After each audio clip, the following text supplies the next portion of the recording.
Boosting the nation's economy and curbing the menace of piracy in the nation's maritime sector is the crux of the deliberations at a 2-day public hearing by the joint committees of both the Maritime Safety and the Navy.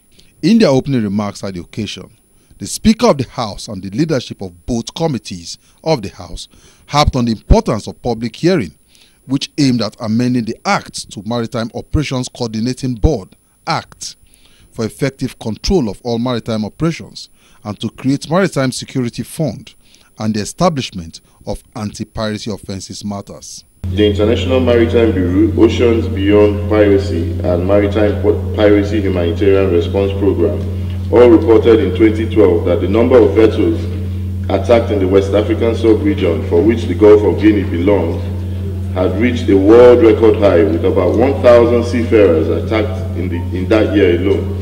This is said to be second only to attacks in Southeast Asia. Stakeholders have been invited to give us their own perspective through advice and input in order to give the bill requisite attention. This hearing, therefore, is part of the inclusive legislative approach of the House of Representatives under the legislative agenda of the Air Assembly. The bill also seeks to strengthen the legal structure for punishing all acts of piracy and waterway criminality, and finally establish a maritime security fund to enhance capacity to enforce protection laws of our maritime environment. In commending the foresight and courage of the leadership of the 8th Assembly for the bill, stakeholders identify seas and the oceans as engine for growth and development of any economy, as they call for funding for the sector to provide security from smuggling of hard drugs, kidnapping and loss of crude oil and gas. In line with this pattern, more recently, the nation's water witnessed a spike of attacks on shipping at the beginning of 2016, as earlier stated here. The injection of some new platforms enabled the Navy to respond decisively by mounting an anti-piracy operation codenamed Operation Sariteku.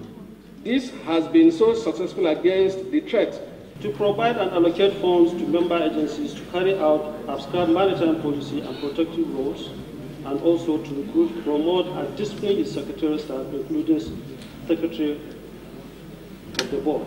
It affects NDLA. I don't want us to agree here that economic advancement or resources is more important than playing down on drug trafficking. I'm saying this thing because if we look at Section 6, subsection 2 of the Act,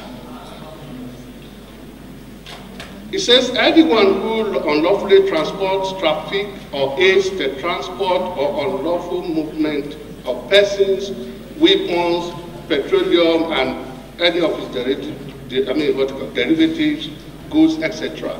Inadequate funding of the Navy have rendered the maritime sector unsafe, resulting to huge revenue losses running into trillions in terms of oil and gas theft, and also the activities of pirates who kidnap and hijack vessels off the nation's coastline. It is hoped that the public hearing will enable the joint committees come up with resolutions for amending the Maritime Act to make the maritime sector safe and economically viable for the economic growth of the country.